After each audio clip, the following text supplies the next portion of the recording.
good sleep is everything. That's why Ollie's science-backed support is made with a blend of melatonin and L-theanine for both kiddos and grown-ups. So when your mind won't switch off, you've got something that can help. Your racing thoughts and restless nights won't stand a chance. Find Ollie Sleep Solutions for the whole family at ollie.com. That's OLLY.com. What are goals? What are objectives? What are the differences between goals and objectives? And how do they help to improve your mental health and personal growth? That's what I'm talking about this week here on Let's Talk About Mental Health, the weekly podcast that makes mental health simple. So get comfortable and let's talk. Hello and welcome to episode 209 of Let's Talk About Mental Health, and thanks so much for joining me as I talk about goals and mental health. I'm Jeremy Godwin, and I teach you how to look after your mental well-being with practical tips you can apply immediately based on quality research and my own experience of learning to live with anxiety and depression after a breakdown in 2011 that changed my life. Each week, I teach you simple ways to improve one specific aspect of your well-being. In this episode, I'll be talking about what goals are and what they are not, why we need goals, and how to set goals and work on them in a thoughtful way. So, let's talk about goals. Where are you heading in life? It's a question you've probably asked yourself a million times before. And I'm sure it's one your nana or your drunk Aunt Mary just loves to ask you whenever there's a family get-together. It's really no coincidence that I'm releasing this episode in December, because this is a time of year where we often find ourselves looking back over the year that was, with some assistance from our Spotify Unwrapped, not to mention Instagram finding some cringeworthy memories to dig up and embarrass us with because, hey, 'tis the season. But regardless of whenever you're listening to this episode throughout the year, it just so happens to always be the right time to reflect, review, and refocus. And I'll explain how and when to do that in a little while. Now, if you know my podcast well, then you'd be aware that I often find a way to cram in a relevant song lyric, or at least semi-relevant one. So at this point, you might be expecting me to begin quoting Eye of the Tiger or Don't Stop Believin', but that would be far too predictable. As much as I enjoy those songs for all their 80s gung-ho cheesy enthusiasm, I am trying my hardest not to make yet another cliche-filled piece of work that tells you the same old bits of advice that everybody else shares about setting smart goals and getting an accountability buddy. I mean, you can absolutely do those things, but at this point, do you really need me to tell you that? Probably not. But you do need me to tell you how to view goals very differently, and in a way that puts your mental health and well-being front and center, where it belongs. And that requires us to look at things from a totally different perspective. In fact, I'm going to go so far as to kick off today by saying that you don't even really have to set any goals whatsoever, and you can still have a very satisfying life, which you absolutely can. But if you want to grow, if you want to do and be more, then it's time to start setting realistic goals by doing an Irene Cara in the classic 1983 song Flashdance, take your passion and make it happen. Let's get ourselves humming the same tune with some definitions, and let's talk about what are goals. And according to the Oxford Dictionary, goals are the object of a person's ambition or effort, an aim or desired result, and can also be defined as the destination of a journey. Now, life is a journey, a mysterious voyage through sunny skies and murky waters, full of ups and downs and enough occasional turbulence to keep you on your toes and keep your stomach wondering what's going on. It's up to us to decide which direction we want to head in and what we want our journey to look and feel like. And those are choices that aren't set in stone. You can change direction in life whenever you like, and as often as you like, and it's nobody's business but your own. Having said that, I'm hoping the direction you choose to head in is a healthy one, in the sense of it being constructive rather than destructive, because poor choices do a lot of harm to your mental health and well-being. I mentioned choice because, like I say at the end of every episode, the choice is always yours. You are in full control of what you do as well as what you don't do. So, if you want to achieve something specific, or if you want a better life more broadly, then it's up to you and you alone to make it happen. You do that by setting goals, breaking them down and creating a plan, and then taking regular action step by step to make it happen. Think of goals as the GPS for your life's journey, in that they help you to navigate your way to wherever you want to go, and they help to keep you on track throughout the journey. Without goals, it's a bit like wandering around a new city without a map. You might accidentally stumble upon some interesting spots, but you're also just as likely to end up walking around in circles or, worse yet, going down a dodgy alleyway. The whole point with setting goals is about being intentional in terms of what you do and don't do, and how your choices align to your longer-term vision of who you want to be. All right, let's talk about the often confused concepts of goals versus objectives. Think of it as separating your Spice Girls from your Girls Aloud. Similar, but most definitely not the same. According to Forbes Online, and I quote, "Goals are typically long-term, overarching ideas concerning what you want to achieve. Objectives, on the other hand, are usually short-term and measurable. Many objectives may lead you to your goal." And you'll find that article linked in the transcript at ltamh.com. If you sign up to my mailing list, you'll receive it in your inbox every week, along with my free weekly newsletter. So, the piece here is, if goals are your destination, objectives are the detailed directions on your map. They're the specific, concrete steps you take to achieve your broader goals. Think of them like the ingredients in a cake recipe. Without them, you're just hoping for a cake to magically appear out of thin air. For example, if your goal is to get fitter, which is a bit vague, isn't it?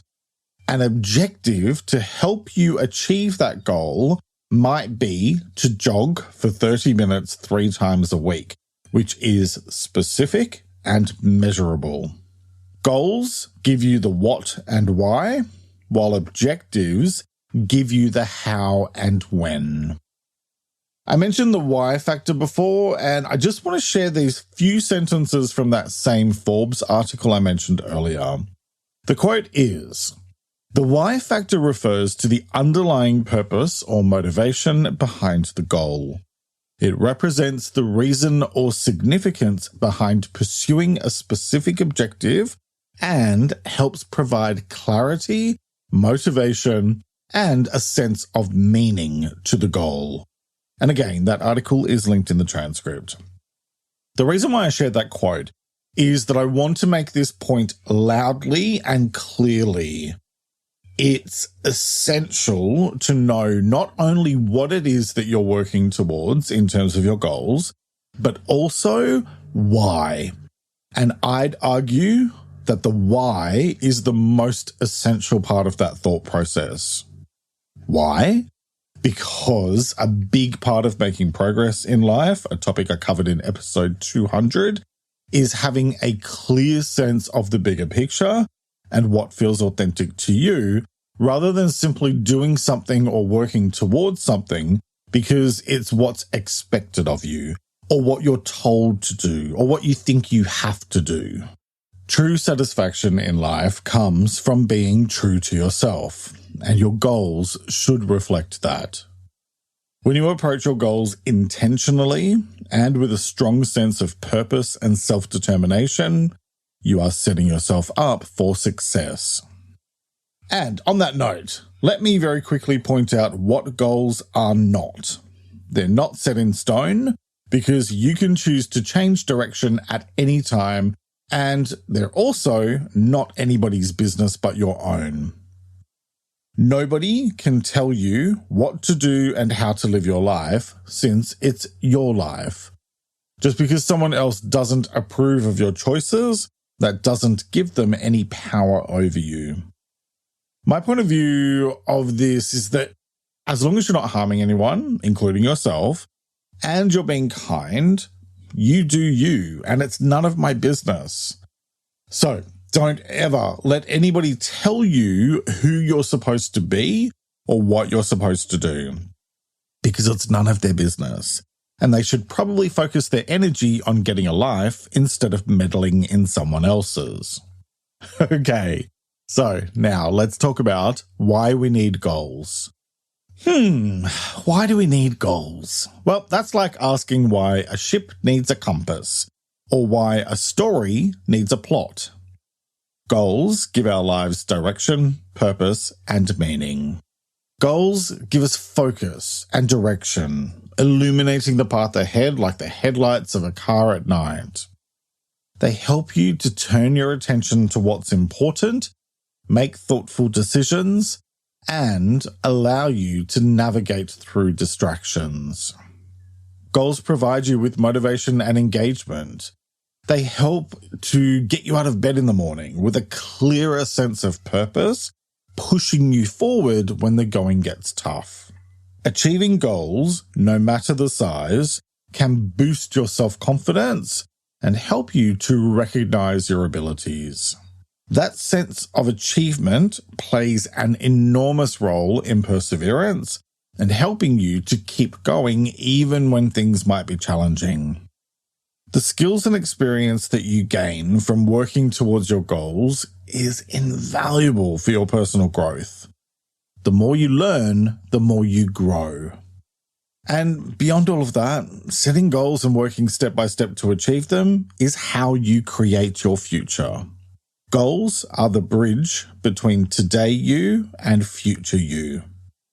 By setting goals that are aligned to who we want to be, or even who we don't want to be, we can make sure that the steps we're taking today are leading us to where we want to be tomorrow.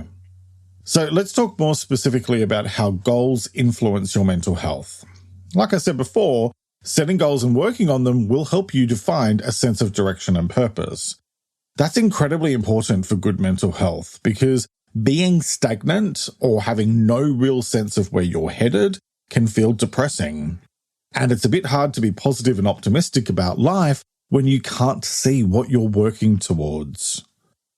Goals can help to fight against feelings of emptiness or aimlessness, which can potentially lead to depression and anxiety if left unaddressed. The process of setting goals and working towards them can be incredibly empowering. It's like taking the wheel of your life and driving it to wherever you want to go rather than just being a passenger along for the ride. This sense of agency and self-efficacy can offer a massive boost to your mental health, and the more you achieve along the way, the better you tend to feel about yourself and your future prospects. It can boost your self-esteem, giving you a sense of accomplishment, and even helping to ward off feelings of depression and anxiety. Goals are not just nice to have, they're essential for leading a fulfilling and purpose-driven life. They're like the secret sauce to turning our dreams into reality, for converting our aspirations into achievements. Goals are what keep us moving forward, step by step, towards a richer and more meaningful life. So how do you do that? Well, let's first take a quick break to hear from the brands who help me create this show each week. And welcome back.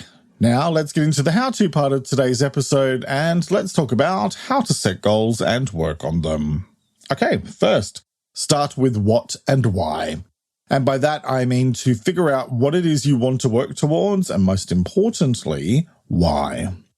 There is very little point in working to achieve a specific goal if you have no idea why you want or need to do it in the first place. That's like learning to speak French when you have no intention of ever leaving your country. I like to keep things as simple as possible because the simplest approach is most often the most effective one and usually the least painful. So I like to do the following once a month. I'll sit down with a pen and paper and reflect on 3 questions, which are 1. What's worked well over the past month? 2. What hasn't worked well over the past month? And 3. What needs to change?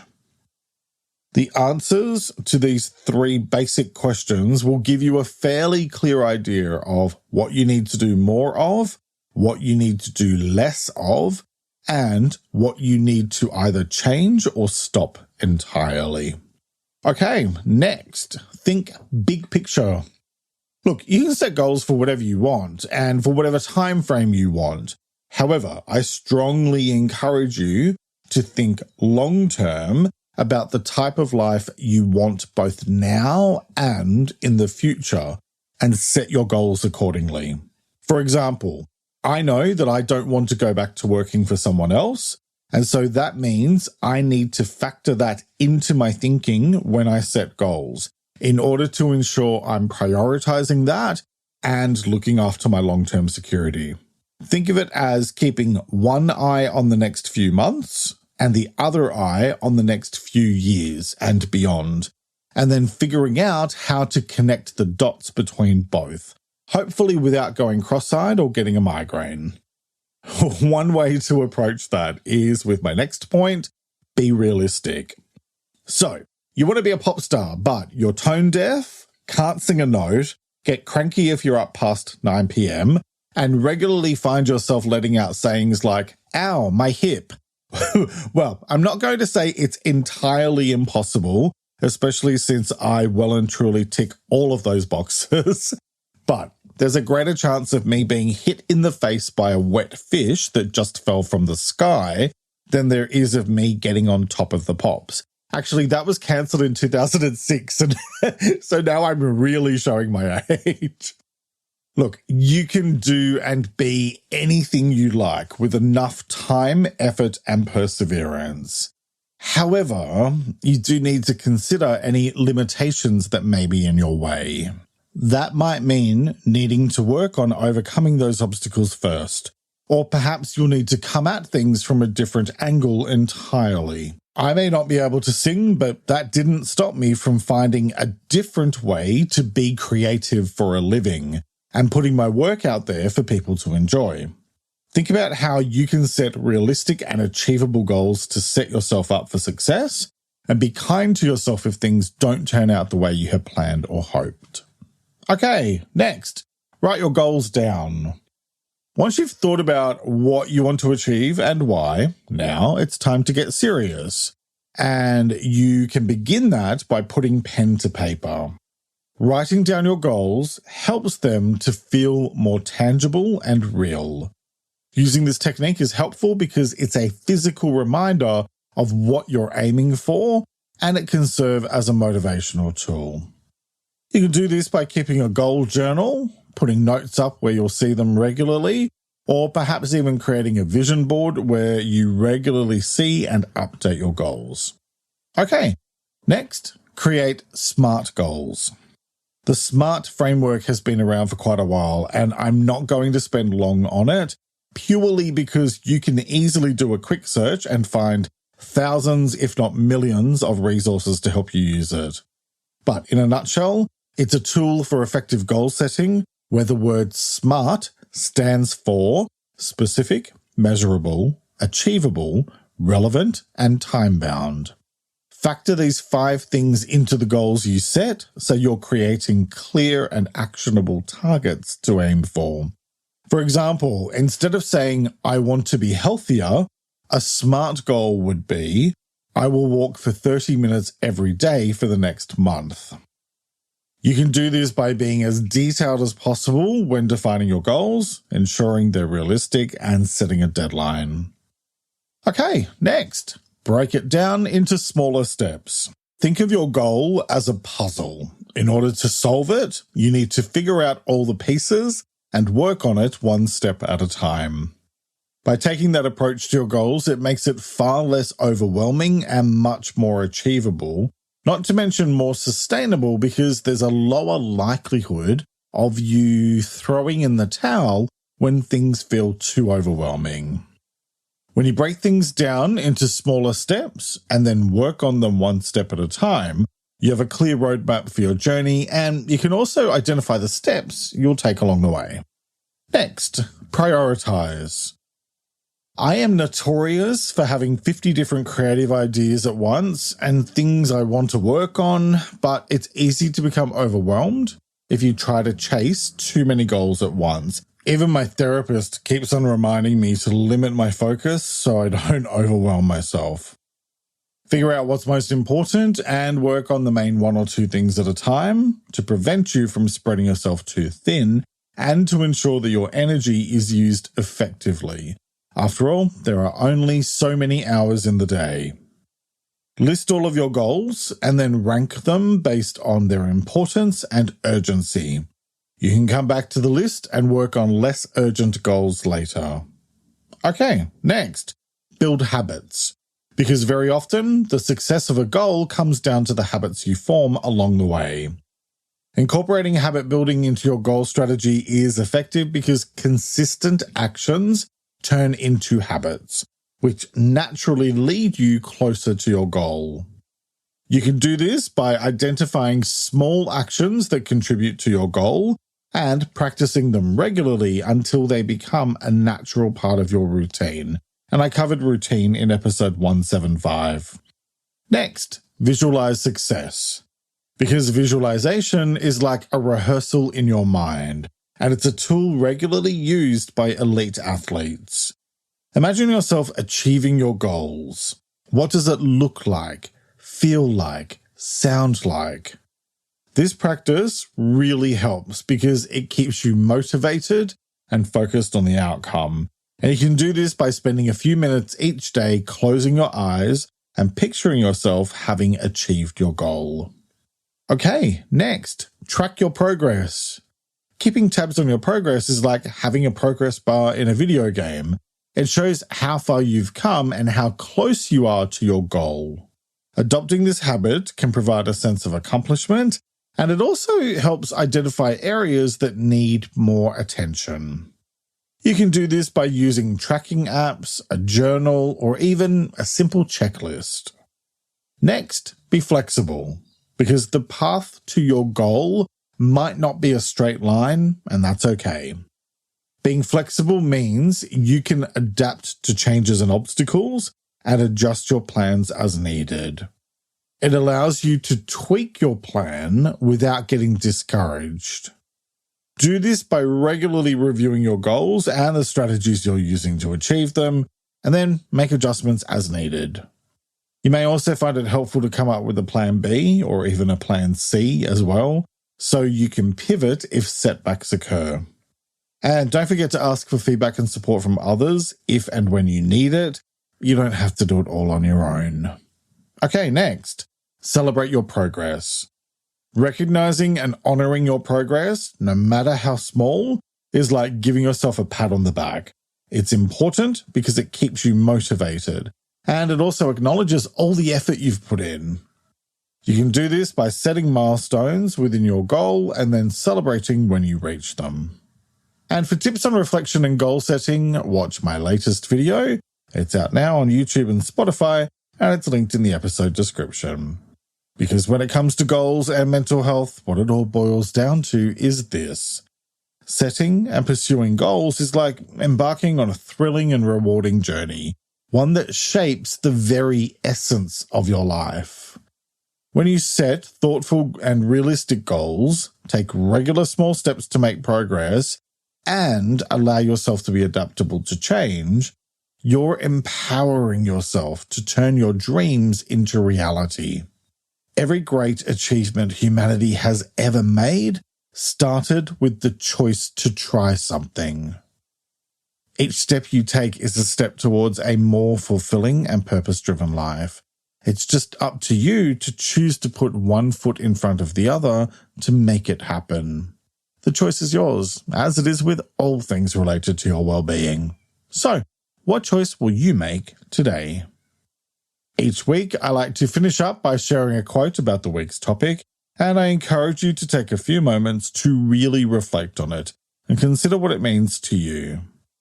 This week's quote is by Konrad Adenauer, who was the first Chancellor of the Federal Republic of Germany from 1949 to 1963, and it is, "We're all born under the same sky, but we don't all have the same horizon."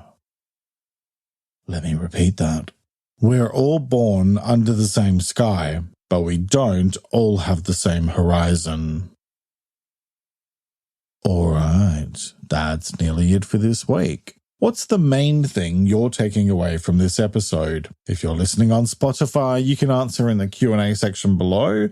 On any other platform, you can let me know on Instagram at LTA Mental Health or by commenting on the transcript, which you can have delivered to your inbox each week, along with my newsletter Thursday Thoughts.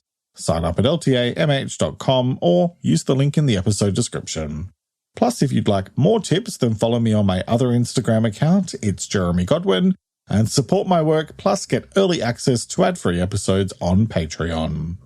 Next week, I'll be talking about taking breaks. For some reason, we've reached a place in history where the social norm in many countries is to work, work, work. But that's a surefire recipe for exhaustion. Throughout the 4+ years I've been doing this podcast, I have been a loud and vocal advocate for taking a thoughtful and balanced approach to life. And in the next episode, I'm going to be talking about how to find a healthy balance between work and rest in order to help you recharge more fully, and also to help you feel more satisfied in life. I'll be talking about what taking breaks means, why it matters, and how to take breaks more often in a balanced way. I hope you'll join me for that episode, which will be released on Sunday, the 17th of December, 2023. Thank you very much for joining me today. Look after yourself and make a conscious effort to share positivity and kindness out into the world, because you get back what you put out. Take care and talk to you next time. Let's Talk About Mental Health is an independent program proudly produced by Reconnaissance Media, helping you find meaning and gratitude. For more information, visit reconnaissancemedia.com.